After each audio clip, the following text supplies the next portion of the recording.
slišali smo, da je ideja o prvi japonski restavraciji tukaj v Mariboru začela nastajati že pred dalj časa. Kaj so bile tiste največje ovire pri tem, ali je šlo vse gladko?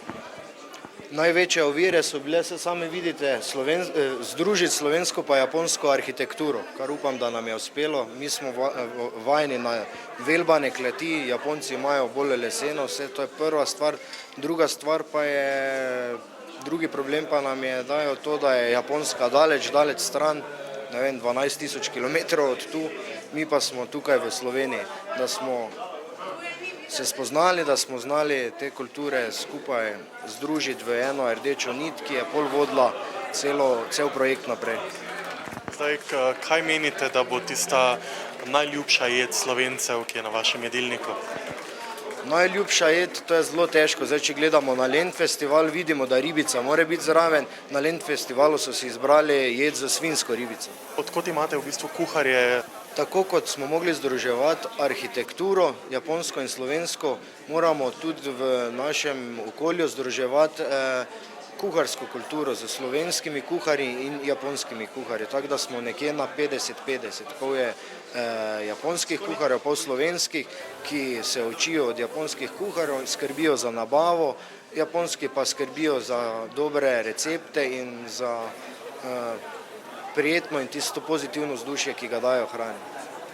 Kaj pa same sestavine, jih je težko dobiti tukaj v Sloveniji? Tudi tu smo na 50-50 ali pa še slabše. Okrog 40% surovin dobimo v Sloveniji, kar se tiče zelenjave, kar se tiče rib, kar se tiče ostalih začimb in ostalih surovin za japonsko hrano, pa moramo pač preko distributerja, ki je iz Dunaja, jih dobimo iz Japonske. Zaradi tega bodo tudi mogoče cene malo zasoljene od drugih restavracij, glih zaradi te nabave. To sem hotel vprašati, na koga torej ciljate, na kakšno populacijo, da bo prišla k vam jesti?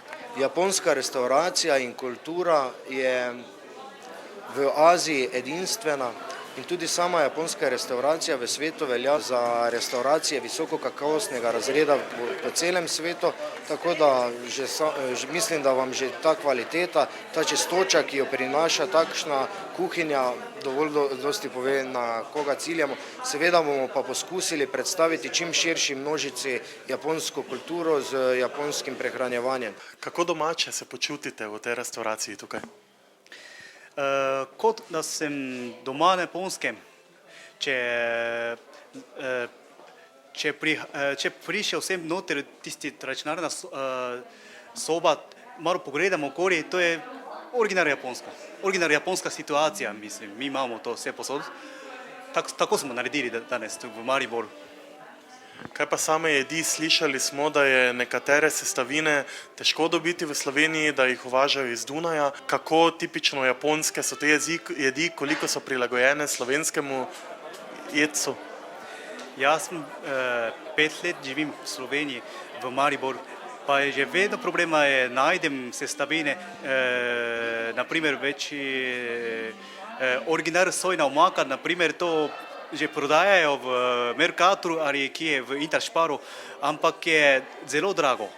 Zato sem dostikrat potrudil, malo pogledam, malo nekateri, ni original, mogoče pa iz Kitajska, tisti pa je malo cenejši, te pa jaz vedno to kupim, pa probat nekak svoj način bom poskusnim. To je tako, da je mešano slovenska hrana in japonska hrana. Zdaj Slovenci povezujemo z japonsko zgolj in samo surovo ribo, suši. Koliko drugih stvari je še tukaj? Katera je tista jed morda, ki jo velja izpostaviti, da je posebej zanimiva, posebej okusna tukaj v restavraciji? Seveda mi imamo, ni samo surovo ribo bomo prodajali, mi imamo tudi na žar. Zdaj, tako mi smo bili tukaj, to je za žar, pač mi bomo tukaj potem imeli zelenjave in govedina meso, bomo tukaj pekli.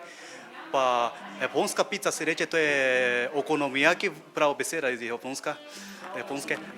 To bomo tudi imeli tukaj, samo čez kakšne 3 mesece bomo mogoče nekaj časa, potem pa bomo naredili nekaj novega tukaj.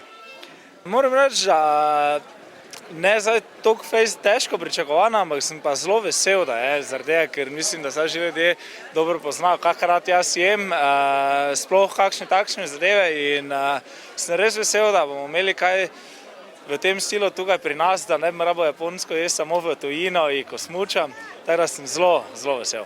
V nadaljevanju imamo tudi še en projekt, ki bi ga radi predstavili v Mariboru, to bo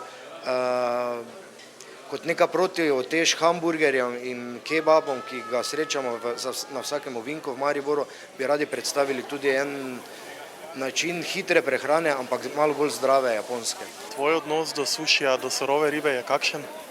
Dober, zelo dober.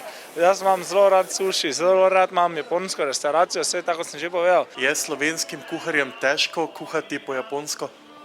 Mislim, da ni tako.